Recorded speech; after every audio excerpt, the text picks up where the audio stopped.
All right, here we are. Chapter 11, Aunt Beast. No, Mr. Murray said sharply. Please put her down. A sense of amusement seemed to emanate from the beasts. The tallest, who seemed to be the spokesman, said, We frighten you? What are you going to do with us? Mr. Murray asked. The beast said, I'm sorry. We communicate better with the other one. He turned toward Calvin. Who are you? I'm Calvin O'Keefe. What's that? I'm a boy, a young man. You, too, are afraid? I'm not sure. Tell me, the beast said, what do you suppose you'd do if three of us suddenly arrived on your home planet? Shoot you, I guess, Calvin admitted. Then isn't that what we should do with you? Calvin's freckles seemed to deepen, but he answered quietly, I'd really rather you didn't. I mean, the Earth's my home, and I'd rather be there than anywhere in the world, I mean, the universe, and I can't wait to get back. But we make some awful bloopers here. There. The smallest beast, the one holding Meg, said, and perhaps they aren't used to visitors from other planets. Used to it, Calvin exclaimed. We've never had any, as far as I know. Why? I don't know. The middle beast, a tremor of trepidation in his words, said, You aren't from a dark planet, are you? No, Calvin shook his head firmly, though the beast couldn't see him. We're shadowed, but we're fighting the shadow. The beast holding Meg questioned, You three are fighting? Yes, Calvin answered, now that we know about it. The tall one turned back to Mr. Murray, speaking sternly. You, the oldest, man, from wherever you have come. Now, Mr. Murray answered steadily, from a planet called Camazotz. There was a mutter from the three beasts. We do not belong there, Mr. Murray said, slowly and distinctly. We were strangers there as we are here. I was a prisoner there, and these children rescued me. My youngest son, my baby, is still there, trapped in the dark mind of it. Meg tried to twist around in the beast's arms to glare at her father and Calvin. Why were they being so frank? Weren't they aware of the danger? But again, her anger dissolved as the gentle warmth of the tentacles flowed through her. She realized she could move her fingers and toes with comparative freedom, and the pain was no longer so acute. We must take this child back with us, the beast holding her said. Meg shouted at her father, Don't leave me the way you left Charles! With this burst of terror, a spasm of pain racked her body, and she gasped. Stop fighting, the beast told her. You make it worse. Relax. That's what it said, Meg cried. Father, Calvin, help! The beast turned toward Calvin and Mr. Murray. This child is in danger. You must trust us. We have no alternative, Mr. Murray said. Can you save her? I think so. May I stay with her? No, but you will not be far away. We feel that you are hungry, tired, that you would like to bathe and rest. And this little, what is the word? The beast cocked its tentacles at Calvin. Girl, Calvin said. This little girl needs prompt and special care. The coldness of what is it that you call it? The black thing. Oh, the black thing, yes. The black thing burns unless it is counteracted properly. The three beasts stood around Meg, and it seemed that they were feeling into her with their soft, wavy tentacles. The movement of the tentacles was as rhythmic and flowing as the dance of the undersea plant. And lying there, cradled in the four strangers' arms, Meg, despite herself, felt a sense of security that was deeper than anything she had known since the days when she lay in her mother's arms in the old rocking chair and was swung to sleep. With her father's help, she had been able to resist it. Now, she could hold out no longer. She leaned her head against the beast's chest and realized that the gray body was covered with the softest, most delicate fur imaginable, and the fur had the same beautiful odor as the air. I hope I don't smell awful to it, she thought. But then she knew with a deep sense of comfort that even if she did smell awful, the beast would forgive her. As the tall figure cradled her, she could feel the frigid stiffness of her body relaxing against it. The bliss could not come to her from a thing like it. It could only give pain, never relieve it. The beast must be good. They had to be good. She sighed deeply, like a very small child. And suddenly she was asleep. When she came to herself again, there was in the back of her mind a memory of pain, of agonizing pain. But the pain was over now, and her body was lapped in comfort. She was lying on something wonderfully soft in an enclosed chamber. It was dark.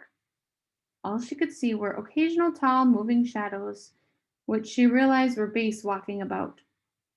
She had been stripped of her clothes, and something warm and pungent was gently being rubbed into her body. She sighed and stretched and discovered that she could stretch. She could move again and was no longer paralyzed. And her body was bathed in waves of warmth. Her father had not saved her, the beast had. So you are awake, little one. The words came gently to her ears. What a funny little tadpole you are. Is the pain gone now? All gone. Are you warm and alive again? Yes, I'm fine. She struggled to sit up. No, lie still, small one. You must not exert yourself as yet. We will have a fur garment for you in a moment, and then we will feed you. You must not even try to feed yourself. You must be an infant again. The black thing does not relinquish its victims willingly. Where are Father and Calvin? Have they gone back for Charles Wallace? They are eating and resting, the beast said. And we are trying to learn about each other and see what is best to help you. We feel now that you are not dangerous and that we will be allowed to help you. Why is it so dark in here? Meg asked. She tried to look around, but all she could see were shadows. Nevertheless, there was a sense of openness, a feel of a gentle breeze moving slightly about that kept the darkness from being oppressive. Perplexity came to her from the beast. What is this dark? What is the light? We do not understand. Your father and the boy, Kelvin, have asked this too. They say that it is night now on our planet, and they cannot see. They have told us that our atmosphere is what they call opaque, so that the stars are not visible, and then they were surprised that we know stars, that we know their music and movements of their dance far better than beings like you who spend hours studying them through what you call telescopes. We do not understand what this means, to see. Well, it's what things look like, Meg said helplessly. We do not know what things look like, as you say. The beast said, we know what things are like. It must be a very limited thing, this seeing. Oh, no, Meg cried. It's the most wonderful thing in the world. What a very strange world yours must be, the beast said. That such a peculiar seeming thing should be of such importance. Try to tell me, what is this thing called light that you are able to do so little without? Well, we can't see without it, Meg said, realizing that she was completely unable to explain vision and light and dark. How can you explain sight on a world where no one has ever seen or where is no need of eyes? Well, on this planet, she fumbled, you have a sun, don't you? A most wonderful sun, from which comes our warmth, and the rays which give us our flowers, our food, our music, and all the things which make life and growth. Well, Meg said, when we are turned toward the sun, our Earth, our planet, I mean, toward our sun, we receive its light. And when we're turned away from it is night. And if we want to see, we have to use artificial lights. Artificial lights, the beast sighed. How very complicated life on your planet must be. Later on, you must try to explain some more to me. All right, Meg promised. And yet she knew that to try to explain anything that she could be seen with eyes would be impossible, because the beast in some way saw, knew, understood far more completely than she, or her parents, or Calvin, or even Charles Wallace. Charles Wallace, she cried. What are they doing about Charles Wallace? We don't know what it's doing to him or making him do. Please, oh, please stop, or please help us. Yes, little one. Of course we will help you. A meeting is in session right now to study what is best to do. We have never before been able to talk to anyone who has managed to escape from a dark planet. So, although your father is blaming himself for everything that has happened, we feel that he must be quite an extraordinary person to get out of Camazotz with you at all. But the little boy, and I understand that he is a very special, a very important little boy. Ah, my child, you must accept that this will not be easy to go back through the black thing, back to Camazotz. I don't know. But father left him, Meg said. He's got to bring him back. He can't just abandon Charles Wallace. The beast's communication suddenly became crisp. Nobody said anything about abandoning anybody. That is not our way. But we know that just because we want something does not mean that we will get it what we want. And we still do not know what to do. And we cannot allow you in your present state to do anything that would jeopardize us all. I can see that you wished your father to go rushing back to Camazotz, and you could probably make him do this. And then where would we be? No. You must wait until you are more calm. Now, my darling, here is a rope for you to keep you warm and comfortable. Meg felt herself being lifted again, and a soft, light garment was slipped about her. Don't worry about your little brother. The tentacle's musical words were soft against her. We would never leave him behind the shadow. But for now, you must relax. You must be happy. You must get well. The gentle words, the feeling that this beast would be able to love her no matter what she said or did, lapped Meg in warmth and peace. She felt a delicate touch of tentacle to her cheek, as tender as mother's kisses. It is so long since my own small ones were grown and gone, the beast said. You are so tiny and vulnerable. Now I will feed you. You must eat slowly and quietly. I know that you are half starved, that you have been without food for far too long, but you must not rush things, or you will not get well. Something completely and indescribably and incredibly delicious was put to Meg's lips. She swallowed gratefully. With each swallow, she felt strength returning to her body, and she realized that she had nothing to eat since the horrible fake turkey dinner on Camazotz, which she had barely tasted. How long ago was her mother's stew? Time no longer had any meaning. Now, or how long does night last there? She murmured sleepily.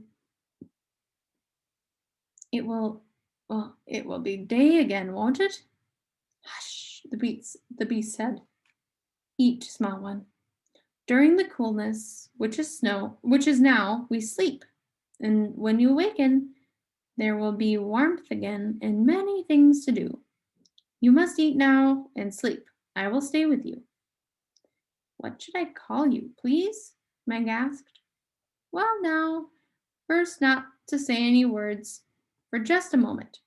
Think within your own mind. Think of all the things you call people, different kinds of people. While Meg thought, the beast murmured to her gently, No, mother is a special, a one name and a father you have here, not just friend, nor teacher, nor brother, nor sister. What is acquaintance? What a funny hard word. Aunt. Maybe, yes. Perhaps that will do. And you think of such odd words about me. Thing and monster. Monster? What a horrible sort of word. I really do not think I am a monster. Beast? That will do. Aunt Beast. Aunt Beast? Meg murmured sleepily and laughed. Have I said something funny? Aunt Beast asked in surprise. Isn't Aunt Beast all right? Aunt Beast is lovely, Meg said. Please sing to me, Aunt Beast. If it was impossible to describe sight to Aunt Beast, it would be even more impossible to describe the singing of Aunt Beast to a human being. It was a music even more glorious than the music of the singing creatures on Uriel. It was a music more tangible than form or sight. It had essence and structure. It supported Meg more firmly than the arms of Aunt Beast.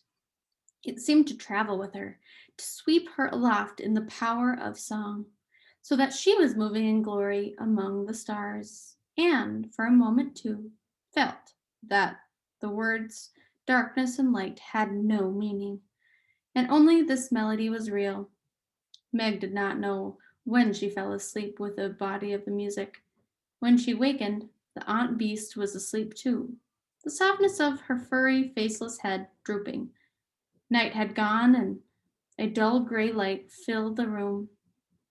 But she realized now that here on this planet, there was no need for color, that the grays and browns merging into each other were not what the beast knew, and what she herself saw was only the smallest fraction of the planet was really like. It was she who was limited by her senses, not the blind beasts, for they must have senses of which she could not even dream. She stirred slightly, and Aunt Beast bent over immediately. What a lovely sleep, my darling. Do you feel all right? I feel wonderful, Meg said. Aunt Beast, what is this planet called? Oh dear, Aunt Beast sighed. I find it not easy at all to put things the way your mind shapes them. You call where you came from? Camazotz? Well, it's where we came from, but it's not our planet. You can call us Ixchel, I guess, Aunt Beast told her. We share the same sun as lost Camazotz, but that, give thanks, is all we share. Are you fighting the black thing? Meg asked. Oh, yes, Aunt Beast replied. In doing what we can, never relax. We are the called according to his purpose, and whom he calls, them he who also justifies. Of course, we have help, and without help, it would be much more difficult. Who helps you? Meg asked. Oh dear, it is so difficult to explain things to you, small one, and I know now it is not just because you are a child. The other two are as hard to reach into as you are. What can I tell you that will mean anything to you? Good helps us, the stars help us. Perhaps what you would call light helps us. Love helps us. Oh, my child, I cannot explain. This is something you have to know or not know. But we look not at the things which are what you would call seen, but at the things which are not seen. For the things which are seen as temporal, but the things which are not seen are eternal. Aunt Beast, do you know Mrs. Watson? Meg asked, with a sudden flooding of hope. Mrs. Watson? Aunt Beast was puzzled. Oh, child, your language is so utterly simple and limited that it has the effect of extreme complication. Her forearms, tentacles waving, were outflung in a gesture of helplessness. Would you like me to take you to your father and your Kelvin? Oh, yes, please. Let us go then. They are waiting for you to make plans, and we thought you would enjoy eating. What is it called? Oh, yes, breakfast. Together. You will be too warm in that heavy fur now. I will dress you in something lighter, and then we will go. So Meg, were a baby, Aunt Beast bathed and dressed her, and this new garment, though it was made of pale fur, was lighter and the lightest summer clothes on earth.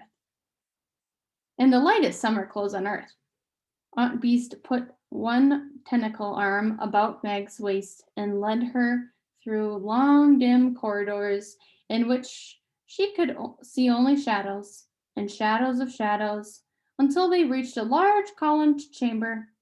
Shafts of light came in from an open skylight and converged about a huge round stone table. Here were seated several of the great beasts, and Calvin and Mr. Murray on a stone bench that circled the table. Because the beasts were so tall, even Mr. Murray's feet did not touch the ground, and lanky Calvin's long legs dangled as though he were Charles Wallace.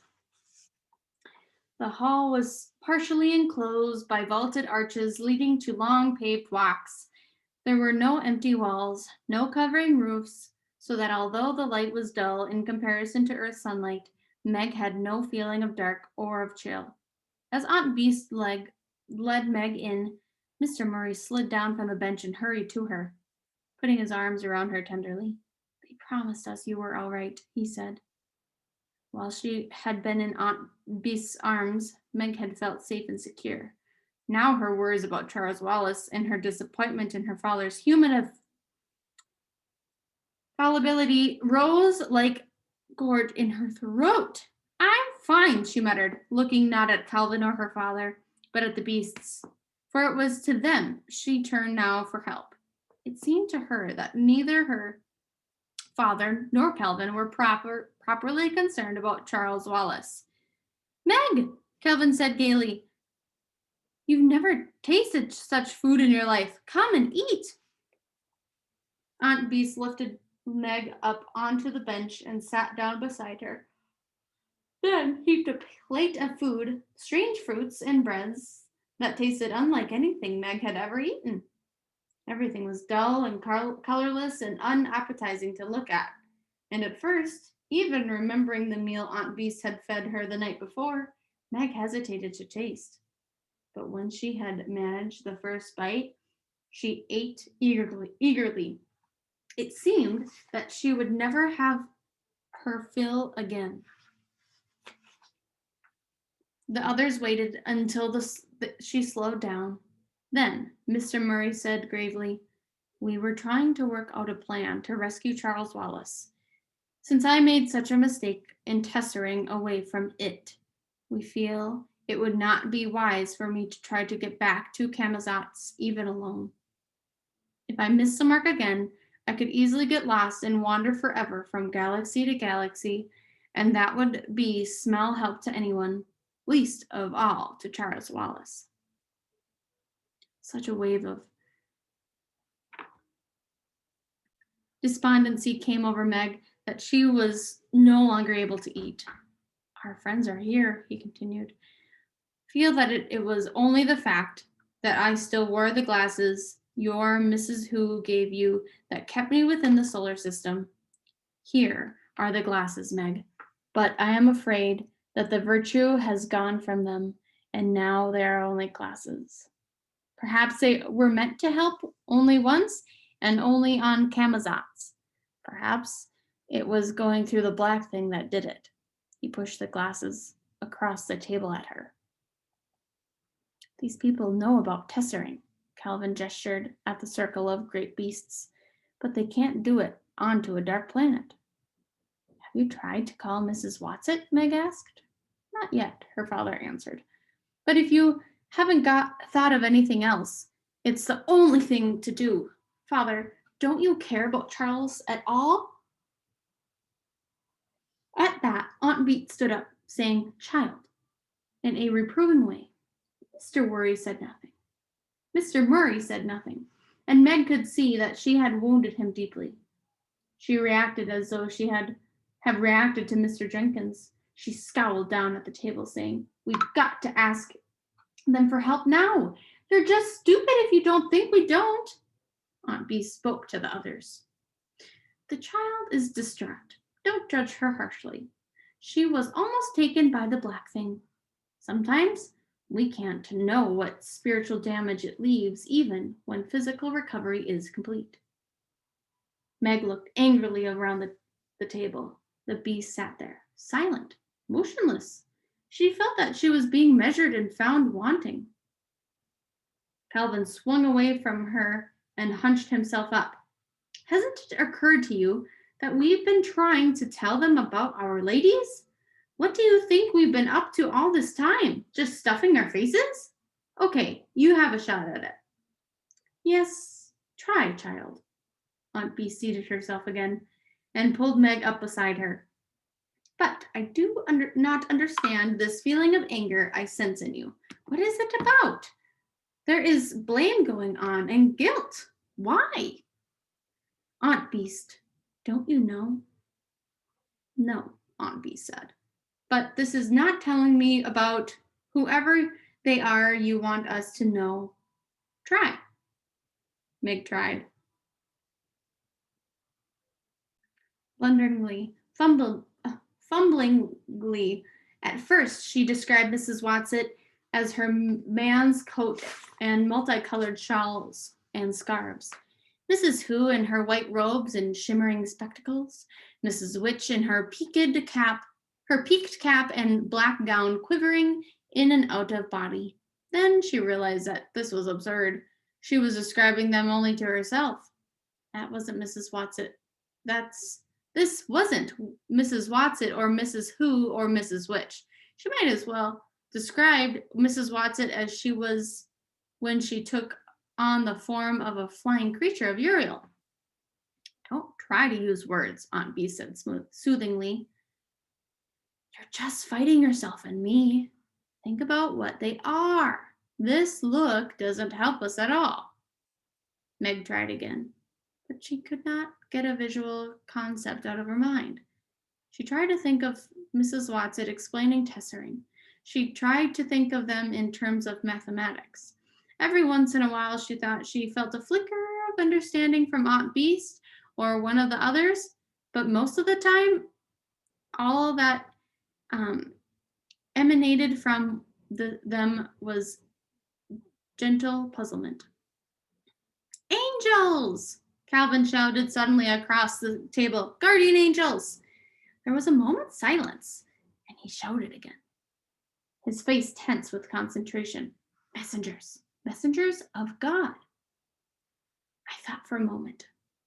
Aunt Bee started, then subsided, sighing. No, it's not clear enough. How strange. It is they can't tell us what they themselves seem to know, a tall, thin beast murmured. One of Aunt Beast's tentacle arms went around Meg's waist again. They are very young, and on their Earth, as they call it, they never communicate with other planets. They revolve about all alone in space. Oh, the thin beast said, aren't they lonely? Suddenly a thundering voice reverberated through the great hall.